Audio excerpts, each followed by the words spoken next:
සුබම සුබ දවසක් කියලා මගේ ආදරණීය ඔයාලා හැමෝම මගේ YouTube channel එකට ගොඩාක් ආදරෙන් පිළිගන්නවා. ඉතින් මේ කටරොළු වැලේ පිපෙන මල් මම හැමදාම උදේට උණු වතුර වීදුරුවකට මල් 7-8ක් වගේ දාලා පානය කරනවා. කියනවානේ ගොඩාක් ලෙඩ රෝගවලට හොඳයි කියලා. ඉතින් ඔයාලට මම නිල් කටරොළු ගැන වැඩි විස්තරයක් ඉස්සරහට තව අරගෙන එන්නම්. මේ එදා මම කඩාගත්තු මල් ටික. දැන් නම් හැමදාම මල් 10ක් විතර වගේ මට කඩා ගන්න පුළුවන්. ඉතින් එදා චුට්ටක් මම වත්ත වටේ කැරකුණා මොනවාද මට කඩා ගන්න පුළුවන් දේවල් තියෙන්නේ කියලා. නිල් කටරොළු මල් ටිකකුයි ගස්වල තියෙන මිරිස් ටිකකුයි කඩා ගන්න පුළුවන් වුණා. මාළු මිරිස් ගස්වල නම් මල් තියෙනවා වැඩිය කරල් නෑ මොකද මේ වැස්සත් එක්ක ගොඩාක් මල්වල පළදාව අඩු වුණා. එතකොට ගස්වල ගෙඩි එහෙම සෑහෙන්න අඩු වෙලා තියෙන්නේ. ඉතින් අක්කගේ ගෙදර හිටවලා තියෙනවා මම බණ්ඩක්කා. මොකද බණ්ඩක්කා තවන් දැම්මාම පැල ගොඩාරියක් ආවා. ඉතින් මට අපේ ගෙදර හිටවන්න ඉඩ මදි නිසා සමහර පැල අක්කගේ මිදුලේ හිටෙව්වා. අර අක්කගේ අලුත් හදන ගෙදර තියෙන මිදුලේ. ඉතින් ඒ ගස් හෙනට උස යනවා. ඔයාලගේ ගෙවල් වලත් තියෙනවද මෙච්චර උස ගස්? මං හිතන්නේ දැන් මගෙත් උස අඩි 5යි 2ක් වෙනවා. මම ඊටත් වඩා උසට තමයි මේ ගස් අපේ ගෙදර වැවිලා තියෙන්නේ. ඉතින් මේක වෙන ප්‍රභේදයක්ද මොකක්ද කියලා මම දන්නේ නැහැ. ඉතින් කොහොම හරි හෙන උසයි. එතනත් කරල් 2-3ක් තිබිලා මං කඩාගත්තා. මොකද තාම එන පටන් ගන්නමනේ. ඉතින් මෙන්න මේ ලුණු ගස් ටික. ඒ ගස් ටිකත් වැස්සට ගොඩක් සවුත්තු වෙලා තිබුණා. කොළ කඩාගෙන වැටිලා. ඉතින් තවදුරටත් තියන්න ඕනේ නැහැ. වැස්සෙන් පස්සේ අලුත් වගාවකට යනවා කියලා හිතාගෙන ගෙඩි පිටින්ම මම මේ ගස් ටික ගලවලා ගත්තා. ඉතින් බණ්ඩක්කා ගස් නම් තාප්පෙ දිගේ වත්ත වටේම හිටවලා තියෙන්නේ. මේ බලන්නකෝ කටුකුරුඳු ගහ. ඒකෙත් එක ගෙඩියක් ඇවිල්ලා තියෙනවා. මං හිතන්නේ මේ තියෙන්නේ ඇද්දල බණ්ඩක්කා නේද? මොකද මං අහලා තියෙනවා අර අතේ ඇඟිලි වගේ පාත්‍රය තියෙනවා නම් ඒ ඇද්දල බණ්ඩක්කා කියලා. මම හරිද දන්නේ නැහැ. බලන්න මට ඔයාලත් කියන්න. එතකොට මේ තියෙන්නේ අනිත් වර්ගය. පත්‍රවල වෙනසක් තියෙනවා. ඉතින් ওই පත්‍රවල වෙනසේ මම හිතන්නේ ඉස්සෙල්ලා පෙන්නුවේ ඇද්දල බණ්ඩක්කා වෙන්න ඕනේ. ඉතින් කොහොම හරි කමන්නේ එන්නේ බණ්ඩක්කානේ. ඉතින් බණ්ඩක්කා ඔයගොල්ලෝ දන්නවද ඇඟට හරි ගුණයි කියලා. මම ඒ ගැනත් බ්ලොග් එකක් ඉස්සරහට අරගෙන එන්නම්.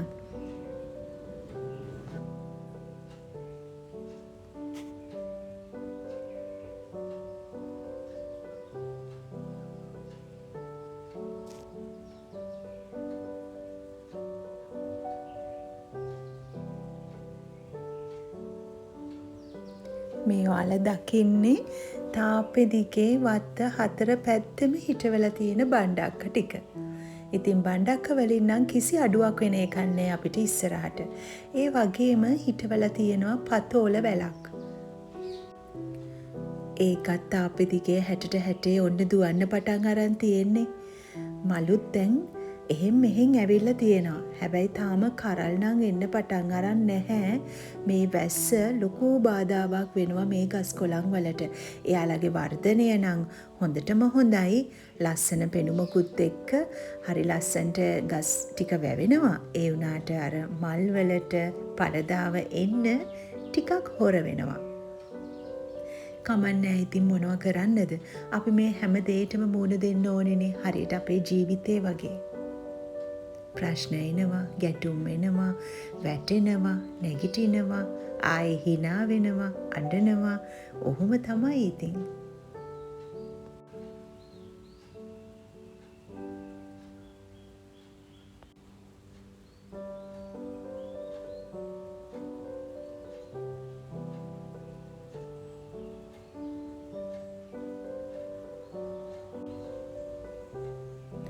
එන්නකෝ අපි ඒ බණ්ඩක්ක කරල් ටිකත් කපා ගමු. මං මං අහලා තියෙනවා බණ්ඩක්කා කරල කැපුවාම ඒ කරලට යටින් තියෙන පත්‍රයත් කපලා දාන්න ඕනි කියලා. ඉතින් ඒ නිසා මම ඒ වගේ පත්‍ර ටික කපලා දැම්මා. ඔන්න දැන් මේ රතු ලූණු ගස් ටිකත් ගලවලා ගන්නවා.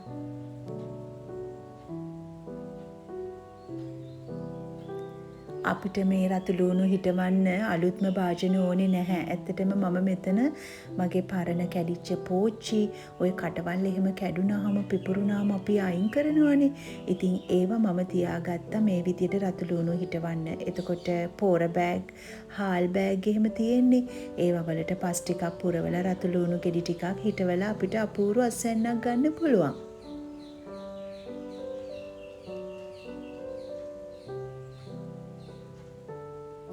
හැම තිස්සෙම තමුන් ළඟ තියෙන දෙයින් ප්‍රයෝජනයක් ගන්න බලන්න.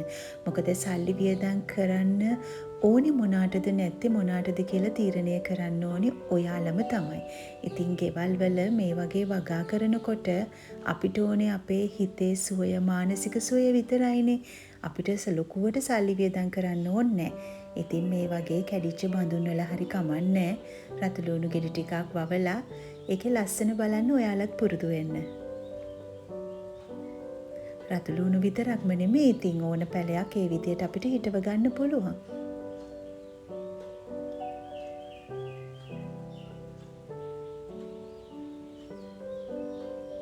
මෙන්න මේ විදියට මඩ ටික හොදලා ගත්තේ මම වට්ටියට දාන්න කලින්.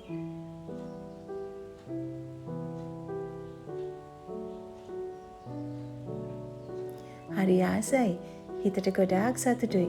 මොකද මේ ටික දරුවන්ට හදලා කන්න දෙනකොට අම්ම කෙනෙක් හැටියට ඊටත් වඩා සතුටුයි.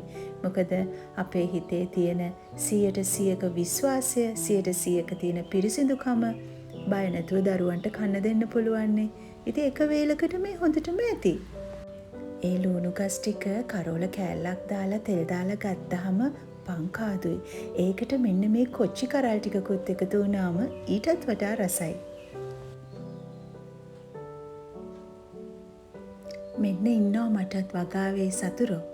හැබැයි මෙයාලව අපි මරන්නේ නැහැ. ටිකක් ඈතකට විසි කරලා දානවා. ඉතින් එන්නකෝ මේ මගේ බෙල් පෙපර් ටික බලන්න. ඔන්න දැන් පැල ටිකක් ලොකු වෙලා තියෙන්නේ. හැබැයි වැස්සට අහු වුණා. එක දිගට දවස් කීපයක් වැස්සට අහු වුණා. පස්සේ මම මේ නොතෙමෙන තැනක තමයි තියලා තියෙන්නේ බැල්කනියෙම. හරි දුකයි. ඉතින් මොනා කරන්නද? අපි මේ දේවල් වලට මුහුණ දෙන්න සිද්ධ වෙනවා. කොහොම හරි ඉතින් සාත්තුවක් කරලා ගස් ටික ගොඩ ගන්න ඕනේ. මේ බලන්නකෝ මම බැල්කනියේ තියලා තියෙන මගේ බණ්ඩක්කා පැල ටික. ඉතින් ඒ ටිකත් අර වගේම හොන්දට උස යනවා.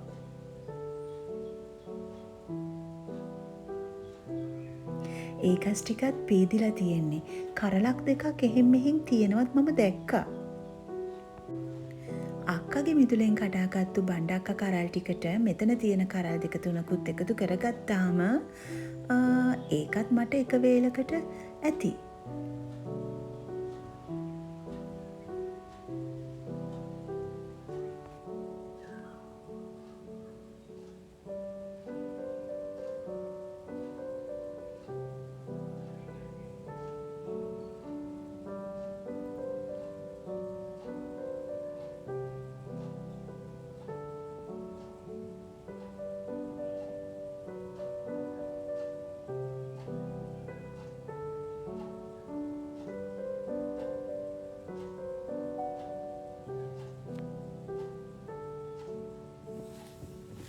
මාළු මිරිස් පැලෙත් ඔන්න මාළු මිරිස් කරල් ටිකක් හොඳට හැදිලා තිබුණා. ඉතින් මට හිතුණා ඒ කරල් දෙක තුනත් කපා ගන්න.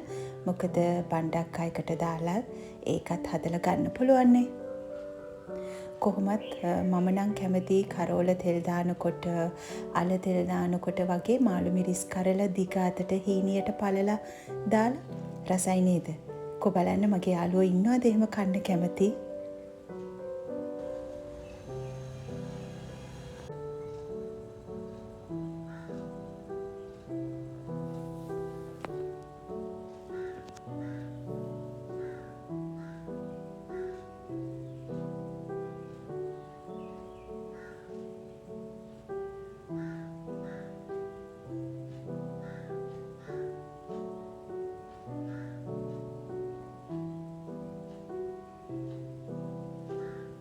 මේ බලන්නකෝ හොඳට පැහුණු කරල් 3ක් විතර තිබුණා.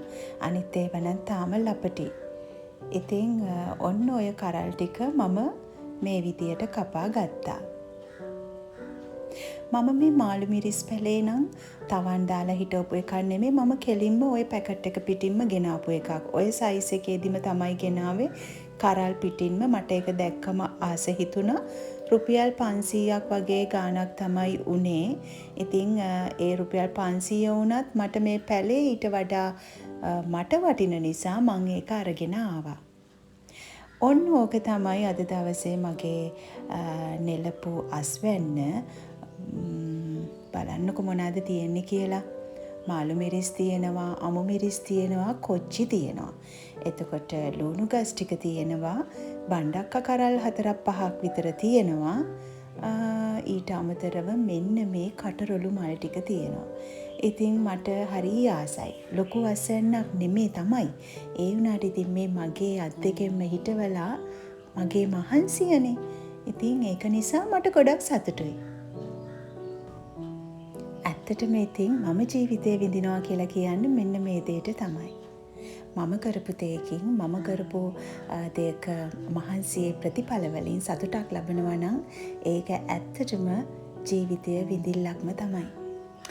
මේක මේ මතකද මගේ පුතා සයන්ස් ප්‍රොජෙක්ට් එකට හිටවපු රතුළු අන්න ඒක දැන් ඒකේ තස්වැන්න නෙලන්න කාලය ඇවිල්ලා. ඒක ඉතින් චූටි පුතා අතින්ම තමයි කපන්න ඕනි.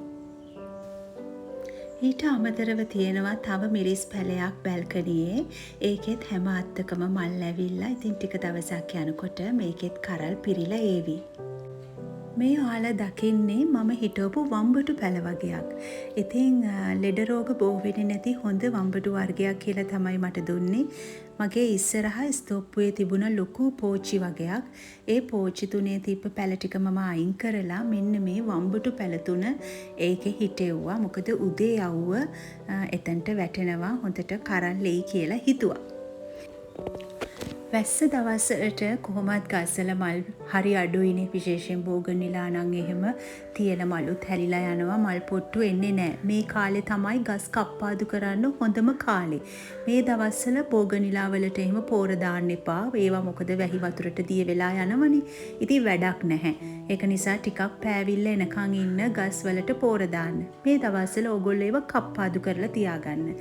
ඉතින් මගේ මිදුලෙත් එහෙම තමයි. මල් නැහැ. මේ තියෙන්නේ මෑවැල් වලට මම ගහපු මැස්ස. ඉතින් දැන් නම් මෑවැල් වල කරලුත් එනවා. චූටි චූටි කරල් තියෙනවා. මෙතන මෑ දෙවර්ගයක් තියෙනවා. එකක් මම ගෙදර පාවිච්චියට ගෙනාපු මෑ කරල් වල ලාදලු පාට දිග කරල. අනිත් එක කොළ පාට මෑ කරල් කරලේ දම් පාට වෛරන් තියෙනවා.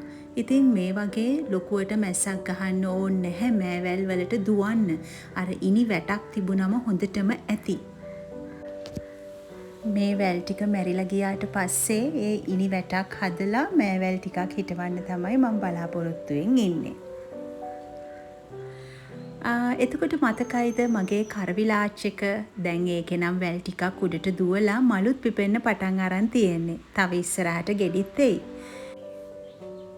මල්බිරි පැලේ නම් කප්පාදු කරලා ඒකේ ගෙඩි නැහැ. ගෙඩියක්වත් වැරදිලවත් තියනවාද කියලා බලන්න මං එතනට ගියාම දැක්කා මෙන්න මේක.